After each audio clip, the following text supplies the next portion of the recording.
জাতীয় পার্টির কেন্দ্রীয় অফিসে হামলা, ভাঙচুর ও পার্টির চেয়ারম্যান জি.এম. কাদের সহ জাতীয় পার্টির নেতাদের বিরুদ্ধে মামলা প্রত্যাহারের দাবিতে প্রতিবাদ সভা অনুষ্ঠিত হয়। আমাদের বড়লেখা প্রতিনিধি নজরুল ইসলামের প্রতিবেদনে দেখুন বিস্তারিত।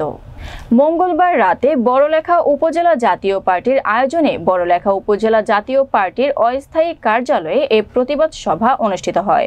বড়লেখা উপজেলা জাতীয় পার্টির সহসভাপতি জামাল উদ্দিন সুনুর সভাপতিত্বে প্রতিবাদ সভায় বক্তব্য রাখেন বড়লেখা উপজেলা জাপার সাধারণ সম্পাদক বাবরুল হোসেন রিয়াজ, সহসভাপতি মাকসুদুর রহমান পারভিন, যুগ্ম সাধারণ সম্পাদক আলী আজাদ, যুগ্ম সাধারণ সম্পাদক জামাল আহমদ চৌধুরী, সাংগঠনিক সম্পাদক সুলেমান আহমেদ, দপ্তর সম্পাদক ও পৌর যুগ্ম আহ্বায়ক গোলাম কিবরিয়া, যুগ্ম সাংগঠনিক সম্পাদক মাহমুদ হাসান সারোয়ার, কৃষি বিষয়ক সম্পাদক আব্দুল সালাম সহ অনেকে বক্তব্য রাখেন।